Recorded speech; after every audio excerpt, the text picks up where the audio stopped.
Welcome to the Commander Crew, a Magic the Gathering Commander YouTube channel where we ask the question, who's your commander? We want to thank you for watching our videos. You can help support us by liking this video, subscribing to our channel, and hitting the bell notification icon. You can also go to thecommandercrew.com to check out our t-shirts, masks, pet hoodies, and other Commander Crew goodies. If you want to buy any of the cards seen in this video, be sure to click our TCG Player affiliate link in the show notes below. Lastly, you can help us out by heading to our official Patreon page and becoming a direct supporter of the channel. Now let's get to the video.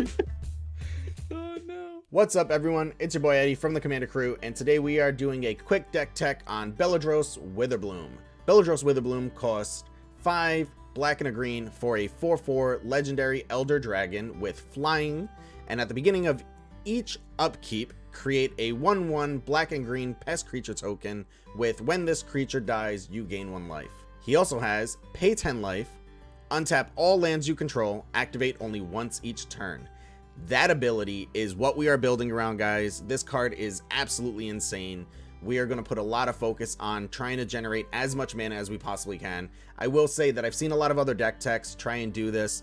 I think the way that we're doing it is going to be the most efficient way, and I also think it's kind of the coolest way. So we're going to put a lot of focus around some aristocrats to be able to gain life, to be able to activate that ability, and also we're building heavily, and I mean heavily, around elves. So this is an elf tribal deck. So first off, let's get into some double triggers. We want to get around this activate only once each turn.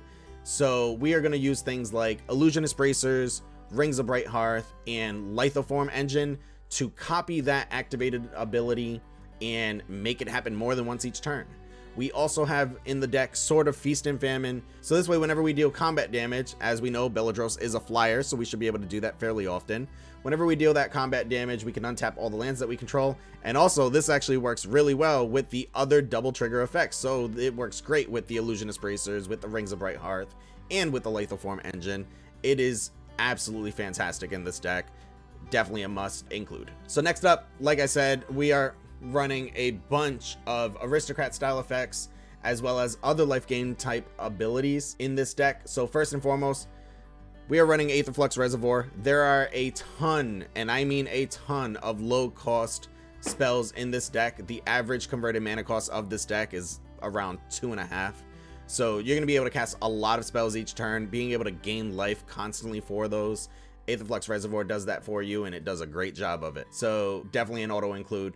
We also have, of course, Blood Artist. We have Falcon Wrath Noble. We have Zulaport Cutthroat, Bastion of Remembrance. All of these cards are pretty much aristocrat staples at this point. You see them all the time. We're running them. Definitely a must. We also have, as an elf staple, Essence Warden, which is going to let us gain a life every time a creature enters the battlefield. We have Well-Wisher, which is going to let us gain 1 life for each elf creature on the battlefield. We have Ayara, which means every time one of those pests come into the battlefield, we're going to be able to gain a life while our opponent loses a life. It also has the added benefit of being able to tap it, sack a creature, and draw a card.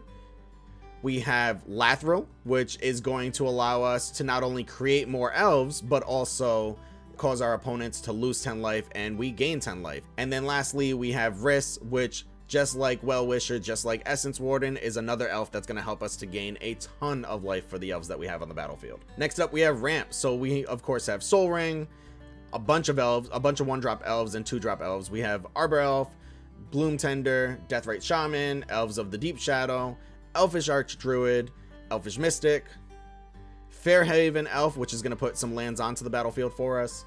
We have Findhorn Elves. We have Heritage Druid, which is an absolute monster in every elf deck. We have Llanowar Elves, Priest of Titania, Spring Bloom Druid, Wood Elves. And then lastly, we have our enchantments. And this is where the deck gets really, really, really good, is being able to put enchantments onto our lands as another form of ramp to be able to tap and untap our lands and generate even more mana. So we have Elvish Guidance, we have Fertile Ground, we have Utopia Sprawl, Wild Growth, and Wolf Willow Haven. Then next we have Growing Rights of Itlimoc. We are running this, of course, for the backside, which is essentially a Gaia's Cradle. And then lastly, we have a Boreal Druid, which should have been up in the top, but for some reason popped up at the bottom. No big deal. Moving on. So Beledros Witherbloom is a very powerful creature. It is going to get removed very often if we cannot protect it. So some ways of protecting it. We have Lightning Greaves and Swiftfoot Boots. We also have Heroic Intervention to not only protect him, but our entire board. And then lastly, when we're casting him, we're spending 7 mana on the first cast, 9 mana on the second cast. We don't want to have to worry about getting countered, so we have Allosaurus Shepherd. Next up, we have card draw. We have Skull Clamp, which is a nice way of sacrificing some of our creatures, whether they be pest or elves, to be able to draw some cards. We have Beast Whisperer, which is going to draw us a card for every cast. We have Guardian Project, pretty much does the same thing.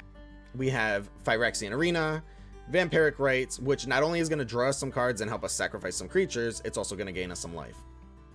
Zendikar Resurgent, Plum the Forbidden, which in my opinion is one of the best cards to come out of Strixhaven for aristocrats type builds. We have Stinging Study, we have the Great Henge, Pact of the Serpent, and of course one of my favorites for aristocrat builds, Reprocess. Next up, a lot of our creatures are going to be entering the graveyard. We want to get some of them back. Let's run some recursion. We have Agadeem's Awakening and Bala Ged Recovery. The other benefit to these cards is that they allow us to run less lands because the backside of them are lands. Next up, we have Sack Outlets. Like I said, this is an Aristocrats build. We've talked about some Sack Outlets in some of the other type of cards that we had above, but this will give us some extra Sack Outlets to be able to generate some mana. We have Ashnod's Altar, Phyrexian Altar, and of course, Cullen the Weak. Next, we have untap type effects. So we have Copperhorn Scout, which is a great untap effect. It's a great way of untapping all of the elves that we have on his attack. And then we have Umbral Mantle. Umbral Mantle is a nice way to take advantage of some of our elves that produce a lot of mana. It can also untap Lathril, which is great. So for 3 mana, we'll be able to untap Lathril and then tap him again and cause our opponents to lose more life. Next up, some removal. So Elfish Lyris and Elfish Scrapper are great ways of removing an artifact or enchantment. We have Reclamation Stage, definitely a staple. We have Thornmantle Striker, which is going to allow us to remove a creature an opponent controls based on the number of elves that we have. We have Viridian Zealot. We have Abrupt Decay, Assassin's Trophy, Beast Within, Hagra Mauling, which also has that flip side that allows us to play it as a land, and of course, Nature's Claim. Then we have our board wipes in Elvish Dreadlord, which is a great encore effect that allows us to basically clear our opponent's board but leave all our creatures alive. And then we have Toxic Deluge. Then we have our lands. Listen, I can go through each of these lands one by one, but I'm not going to, and the reason for that is everyone has their own budget. You guys go out there, pick the lands that you think are going to fit your deck the best. Overall, I am extremely happy with the way this deck came out. We have some aristocrats going in here. We have a ton of mana that we can take advantage of. We should be able to activate multiple things a turn. We should be able to kill off a ton of our creatures to gain us life and drain our opponents for life and hopefully win the game very, very quickly. So this has been a Beledros deck tech. Let us know in the comments below if you like this deck or any other changes that you would make to this deck. Maybe you wouldn't go the elf route like I did. And as always, don't forget to like, subscribe, and hit that bell notification icon. Also, don't forget to check out the commandercrew.com website where you gain access to all of our affiliate links as well as our social media pages and our Discord. That's all for this one today, guys. And as always, take care.